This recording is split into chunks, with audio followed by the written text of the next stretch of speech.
Hemos oído hasta la saciedad la misma historia, que Roma cayó por su depravación, que Grecia se hundió en la lujuria o que los pueblos del norte eran bárbaros que desconocían la moral. Entonces, en un mundo envuelto en sombras y oscuridad, llegó la salvación, un nuevo código basado en el pecado y en la culpa. Pero, ¿y si esa versión fuera solo propaganda? ¿Y si la llamada degeneración pagana era, en realidad, una mentira inventada que ha persistido hasta nuestra actualidad?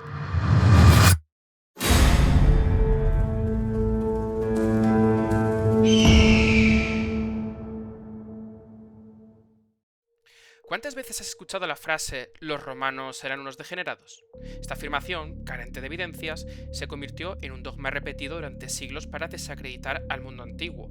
Una vez implementada la moral abrámica, se ha justificado suprimir la ética politeísta debido a que ésta era inexistente y lasciva. Sin embargo, se ha podido demostrar que estas infamias son acusaciones que carecen de demasiada fiabilidad.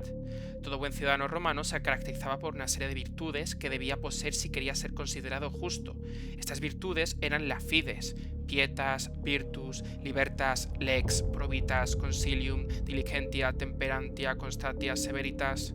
Pero la vida en Roma estaba regida por dos pilares, la pietas y virtus. La pietas era el deber sagrado hacia los dioses, la familia y la patria. No consistía en creer ciegamente, como en las regiones arámicas, sino en cumplir los deberes, respetar a los ancestros, honrar a los dioses con acciones y proteger el hogar. La creencia se daba por hecho en la práctica, no en la confesión. La virtus significaba valor, excelencia, coraje cívico y militar. Un romano honorable era aquel que servía a su comunidad, cumplía su palabra y buscaba ser digno de memoria. En la vida cotidiana, este código se transmitía en el seno de la familia. Paterfamilias tenían el deber de educar a sus hijos en virtudes privadas como la probitas, integridad, la temperantia, autodominio, la constantia, tenacidad o la severitas, rigor. Las mujeres, por su parte, también estaban sujetas a un ideal moral, la pudicitia, modestia, la castitas, pureza, y la fides, lealtad, eran virtudes esenciales en una esposa romana. La ley Julia incluso distingue entre las honestai, consideradas respetables por observar estas virtudes, y las probosai, marginadas por su oficio o conducta. Así, lejos de un mundo entregado a la depravación, Roma era una sociedad que valoraba profundamente la disciplina, la integridad y la virtud en todos los aspectos de la vida. En paralelo, los griegos hablan del arete, la excelencia moral y personal. Vivir con arete era alcanzar la plenitud humana. Entre sus virtudes estaban la sofrosine, moderación, la dicauisine, justicia, y la andreia, valentía. Su ética no se basaba en el miedo al castigo eterno, sino en la armonía con la polis, la razón y la vida. La famosa caricatura de las orgías es, en realidad, una distorsión medieval. La verdad es que los grandes filósofos, Sócrates, Platón, Aristóteles, los estoicos, nacieron en ese contexto, dedicados a reflexionar sobre cómo ser más justos, más sabios y más humanos. Difícilmente eso encaje con la imagen de un pueblo corrupto y degenerado. El mundo antiguo buscaba el equilibrio entre lo apolíneo, la razón, el orden y lo dionisíaco, la pasión, la vida. Ni lo uno ni lo otro era malo en sí. El secreto estaba en la armonía. No en vano, el templo de Apolo en Delfos proclamaba «Conócete a ti mismo».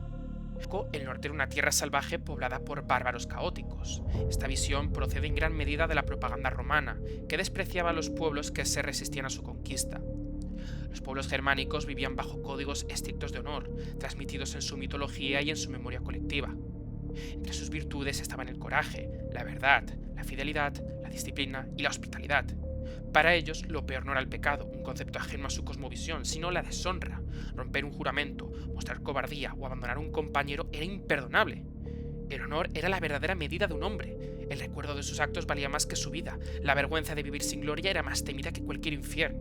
Así lo resume el Havamal, atribuido a Odín. Muere el ganado, mueren los parientes, uno mismo también muere, pero la fama nunca muere de aquel que supo obrar bien. Los celtas al oeste de Europa tampoco vivían en un vacío moral. Su vida estaba marcada por los gays, obligaciones personales impuestas por los dioses o los druidas. Romper tu gays no era un pecado ante un dios lejano, sino un deshonor que atraía desgracias para ti, tu clan. Además, la hospitalidad era una ley sagrada. Negar comida o refugio a un viajero era una falta grave. La justicia se impartía en los tribunales de los druidas, guardianes del equilibrio entre los hombres y el mundo espiritual. En el mundo celta, el honor era el verdadero pasaporte al otro mundo. La memoria y la nobleza de los actos eran la forma de inmortalidad. Si observamos con cuidado, tanto romanos como griegos, germanos y celtas tenían en común algo. La vida se juzgaba aquí y ahora, por la comunidad y por el recuerdo. No había pecado original ni culpa heredada. No había un infierno eterno aguardando por fallar un detalle. Lo importante era el honor, la virtud, la fidelidad a tu palabra y a tu gente. La caricatura de que el paganismo era degeneración se forjó más tarde, con un relato de propaganda que justificaba la supuesta superioridad moral del nuevo orden religioso. La verdad es otra. Los pueblos paganos no vivían en la depravación, sino bajo códigos de honor, virtud y justicia que dieron forma a la filosofía, la política y la ética de todo Occidente. La supuesta degeneración fue una mentira, y esa mentira todavía resuena hoy, cuando repetimos sin pensar que solo las religiones del pecado trajeron la moral. Pero, ¿y si fuera al revés? ¿Y si lo que perdimos con el que cambio no fue una depravación, sino la libertad de vivir según el honor en lugar de bajo la culpa?